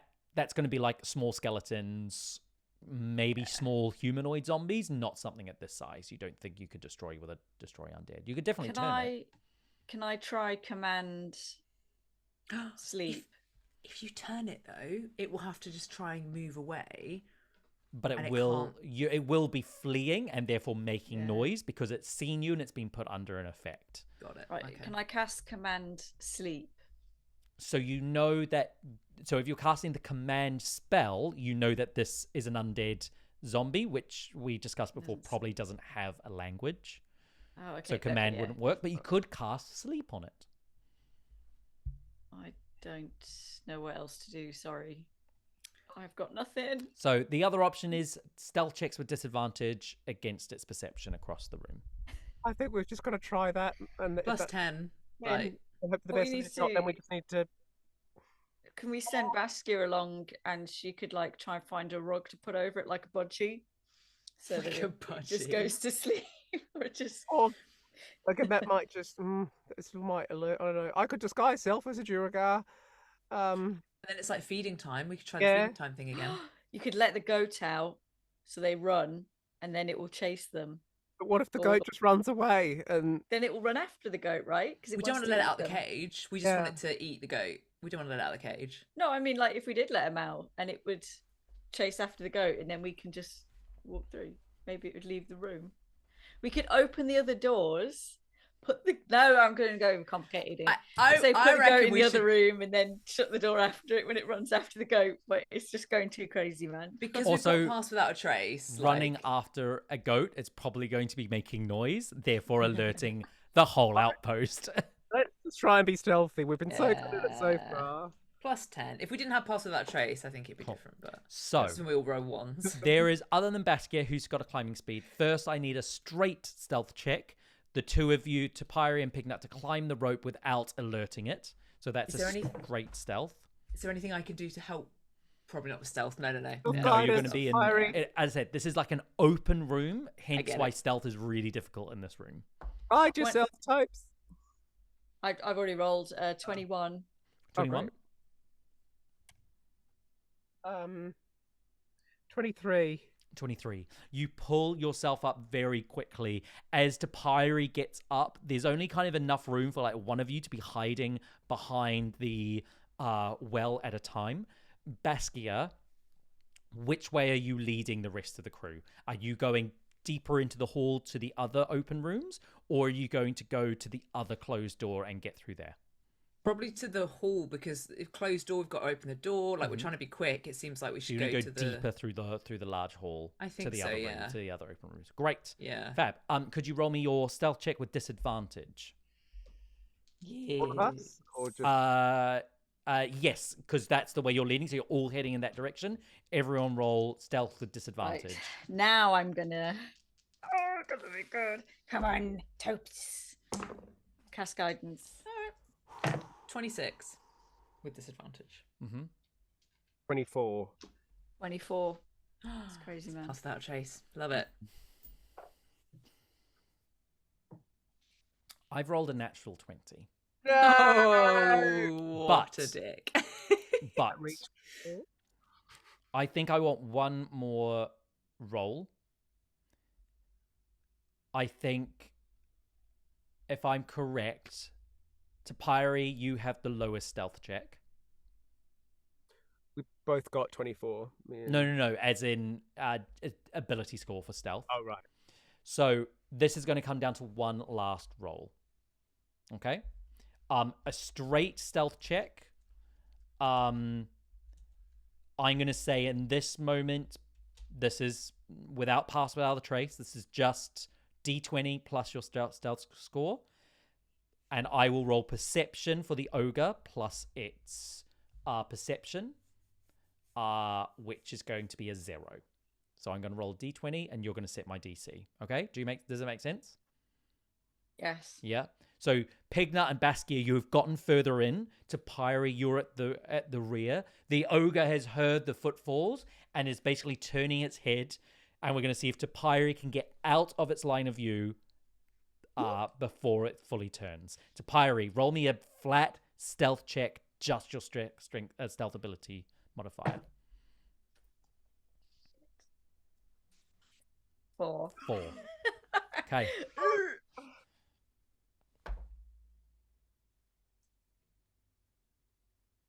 And that's where we're going to end.